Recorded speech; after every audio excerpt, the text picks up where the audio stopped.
You know what's wild about Breaking Bad? Every single time you rewatch it, you notice something new about these characters, and lately, I've been thinking about something specific. How narcissistic are these people really?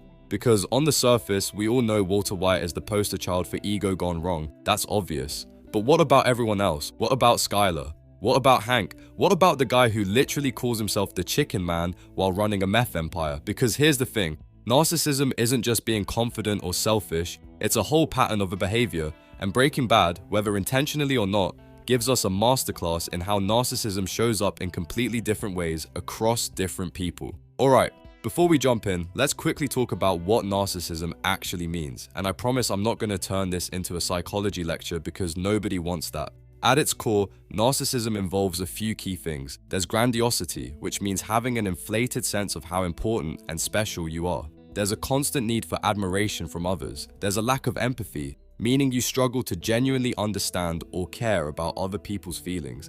There's entitlement, believing you deserve special treatment just because you're you. And there's exploitation, using other people as tools to get what you want. Also, narcissism comes in different flavors. There's grandiose narcissism, which is loud and obvious. Think of someone who brags constantly and needs to be the center of attention. Then there's vulnerable or covert narcissism, which is sneakier. These people still think they're special, but they hide it behind a victim mentality or false modesty.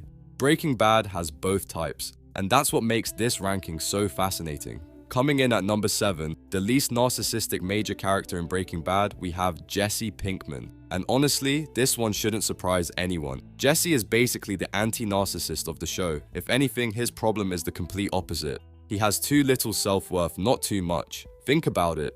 Narcissists struggle with empathy. Jesse has so much empathy, it literally destroys him. Every death, every bit of suffering he witnesses or causes, it weighs on him. Tomas, the little boy who gets killed by the dealers. Andrea, the kid on the dirt bike during the train heist. Jane.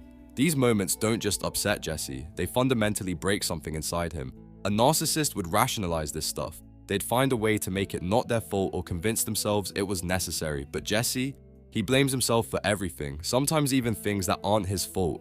There's this scene after Jane dies where Jesse is just hollow. He's destroyed. And later in the series, when he figures out what Walt did with the ricin and with Brock, his reaction isn't cold calculation. It's pure devastation and rage because he trusted someone who was incapable of caring about him the way he cared about them. Jesse also doesn't have that grandiose self-image that defines narcissism. He doesn't think he's special. He spent his whole childhood being told he was a disappointment, and he internalized that completely. When he calls himself the bad guy, he means it. When he feels worthless, that's genuine, not a manipulation tactic. If anything, Jesse's arc is about whether he can find any sense of self-worth after being exploited and traumatized by actual narcissists. And that's the tragedy of his character. He's surrounded by people who use him, and he keeps hoping they actually care.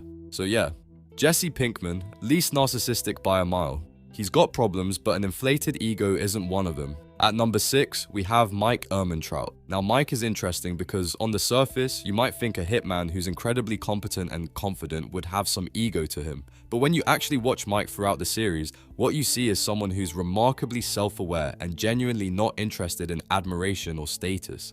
Mike doesn't need you to think he's cool. He doesn't need recognition. He does his job, he does it well, and he goes home. There's no performance with Mike.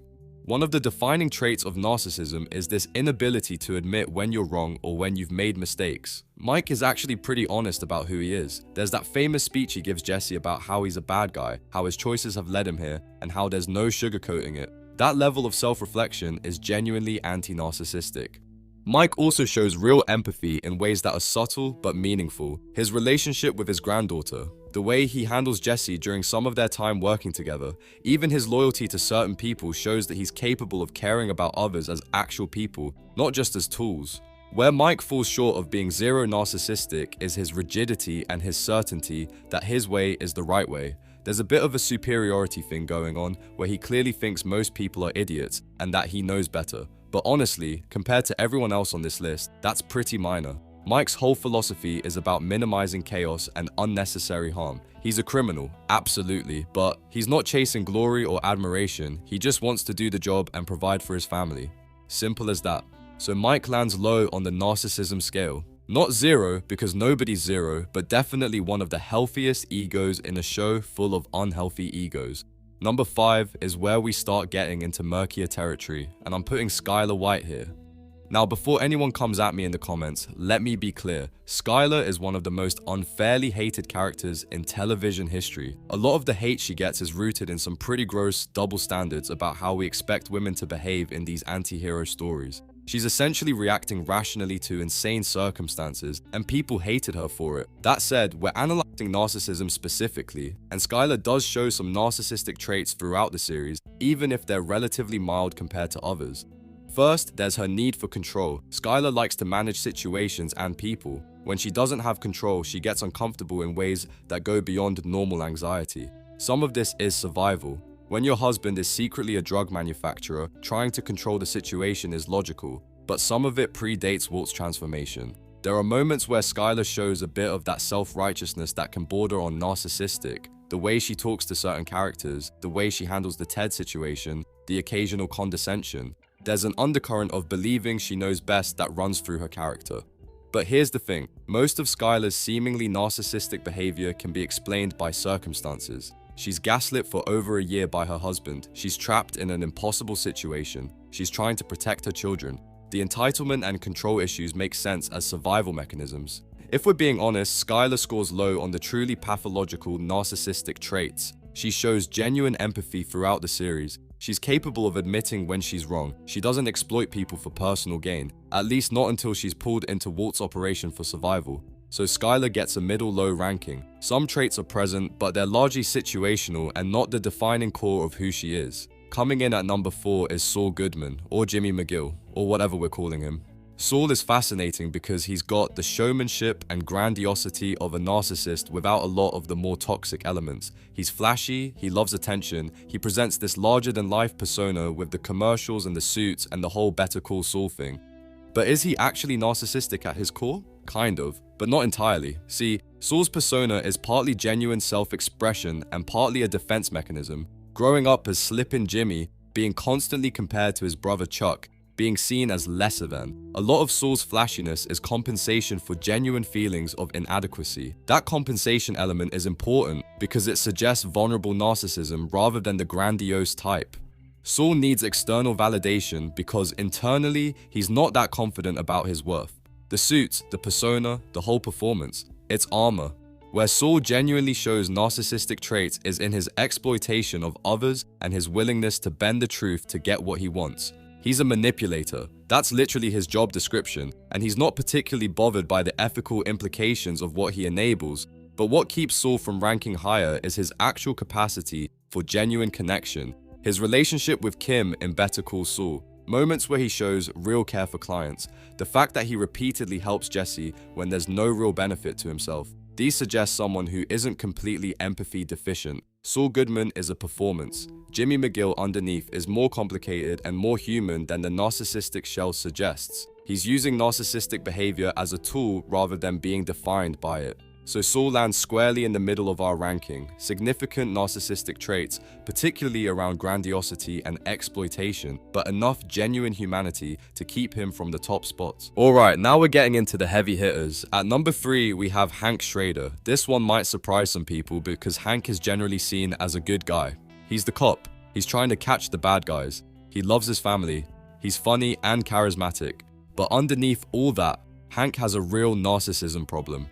Let's start with the obvious. Hank is obsessed with being the hero. His entire identity is built around being the tough guy, the great DEA agent, the one who catches Heisenberg. When he first starts chasing the Heisenberg case, it's not really about justice, it's about glory. It's about being the man who solves the biggest case. That need for admiration and recognition is textbook narcissism. Then there's the machismo. Hank constantly needs to prove how tough and masculine he is. The way he talks, the jokes he makes, the way he belittles other people. Remember how he treated Jesse? The casual cruelty there wasn't just cop behavior. There was genuine contempt from someone who sees himself as inherently better than the people he looks down on. When Hank has his panic attacks and struggles with PTSD after the Tuco incident and later the twins attack, watch what happens. He can't handle being vulnerable. He pushes Marie away. He becomes bitter and cruel. Because for a narcissist, being weak or being seen as weak is absolutely intolerable. His self-image depends on being the strong one. The way Hank handles finding out about Walt is also revealing. Yes, he's betrayed and angry, that's understandable. But there's also a huge element of wounded pride. Someone fooled him, someone close to him made him look stupid. And for Hank, that narcissistic injury is almost as important as the actual crimes. Now, I'm not saying Hank is a bad person overall. He does have genuine love for his family. He does have real friendships. He's complex. But the narcissistic traits are definitely there, woven throughout his character, and they influence a lot of his decisions. So Hank comes in at number 3. Significant grandiosity, need for admiration, struggles with empathy when it threatens his self-image, but not quite at the level of our top 2. Number 2 on our list is the chicken man himself, Gustavo Fring. Gus is absolutely fascinating to analyze because he represents covert or hidden narcissism at its most refined and dangerous. On the surface, Gus is humble, he's calm, he's polite. He shakes hands with customers at Los Pollos Hermanos. He gives to charity. He presents himself as a successful businessman and upstanding community member. But underneath that mask is one of the coldest, most narcissistic characters in the entire show. Gus's narcissism is all about control and superiority. He genuinely believes he is better than everyone around him, smarter, more disciplined, more deserving of power. He doesn't brag about it like a grandiose narcissist would, but watch how he handles anyone who challenges his sense of control. It's chilling. The thing with the box cutter, killing Victor in front of Walt and Jesse without saying a word. That wasn't just about sending a message, that was about demonstrating absolute power and superiority. He didn't need to explain himself, he didn't need to justify it, he just did it because he could. That's pure narcissistic entitlement. Gus also shows a complete lack of empathy that he hides behind professionalism. When he tells Walt that he'll kill his infant daughter if he interferes, there's no hesitation, no emotional conflict, just a calm statement of fact. Empathy literally doesn't factor into his calculations. The Max backstory is interesting because it shows Gus is capable of one genuine attachment, but even that attachment gets twisted into a decades-long revenge fantasy that consumes everything. His entire operation, his entire persona is ultimately about proving that he was right and making the cartel suffer for disrespecting him. That's narcissistic injury taken to an absolutely extreme level. Gus built an empire essentially as a monument to his wounded pride. What makes Gus particularly dangerous is how perfectly he hides all of this. Most narcissists eventually give themselves away through their need for attention or validation. Gus has disciplined himself past that. He gets his validation internally, from knowing he's winning, from knowing he's smarter than everyone else. He doesn't need you to acknowledge it. So Gus ranks second, nearly pathological levels of narcissism, total lack of empathy, massive superiority complex, but all hidden behind a flawless mask of humble professionalism. And finally, number 1. Was there ever any doubt? Walter White is the narcissist of narcissists. The entire show is essentially a character study in how unchecked narcissism can destroy everything it touches. Let's just run through the checklist. Grandiosity. Walt literally can't handle that he's not famous for his chemistry skills. The grey matter thing haunts him for decades. He was supposed to be special, he was supposed to be recognized, and the fact that he's teaching high school chemistry instead of winning Nobel Prizes is, in his mind, a cosmic injustice. That's the wound at the center of everything. Walt believes he deserves greatness, and the world denied him. Need for admiration? Every single time someone praises his product, you can see him light up. He needs people to know that Heisenberg is a genius. He can't just be a drug manufacturer, he has to be the best drug manufacturer. He takes risks just to prove how brilliant he is. Remember when Hank was praising Gale's work and attributing the blue meth to Gale's genius? Walt couldn't handle it. He literally outed himself as Heisenberg because he couldn't stand someone else getting credit for his work. That's narcissism so powerful it overrides basic survival instincts. Lack of empathy? I mean, where do we even start? Letting Jane die, poisoning a child, manipulating Jesse over and over again, ruining his own family's lives while constantly claiming it's all for them. Walt is pathologically incapable of genuinely putting himself in someone else's shoes. And here's what makes Walt textbook narcissistic rather than just selfish.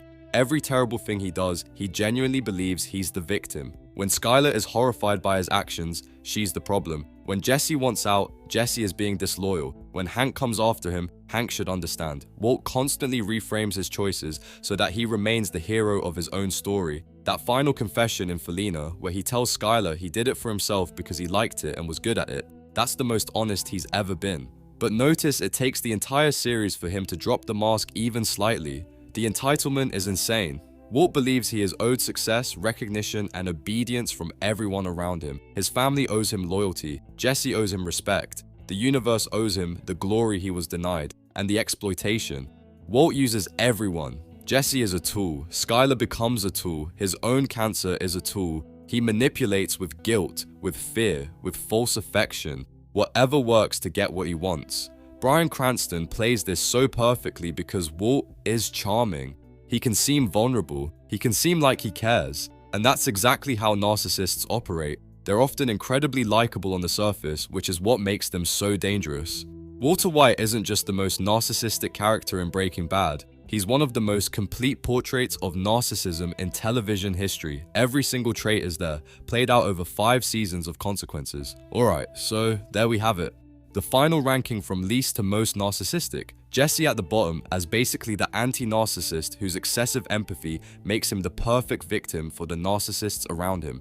Mike low on the scale as a pragmatic, self-aware guy who doesn't need admiration or glory. Skylar in the middle-low range with some control and self-righteousness issues that are largely explained by her circumstances. Saul in the true middle as someone using narcissistic behavior as a tool and persona, but with genuine humanity underneath. Hank higher up with his need for hero status, his machismo, and his inability to handle wounded pride. Gus near the top as a covert narcissist with a perfect mask hiding total lack of empathy and an obsessive need for control and superiority. And Walt at the very top as the ultimate case study in how narcissism can spiral into absolute destruction. Breaking Bad isn't just a crime show or a transformation story, it's a show about ego, about what happens when the ego takes control, about how narcissism radiates outward and damages everyone in its path. Anyway, those are my thoughts. Let me know in the comments if you agree with this ranking or if you'd shuffle things around. I'm especially curious what you think about Hank because I feel like his narcissism flies under the radar for a lot of viewers. If you enjoyed this, consider subscribing. I'm going to be doing more of these character psychology breakdowns because honestly, I find this stuff fascinating and based on the comments, you will seem to as well.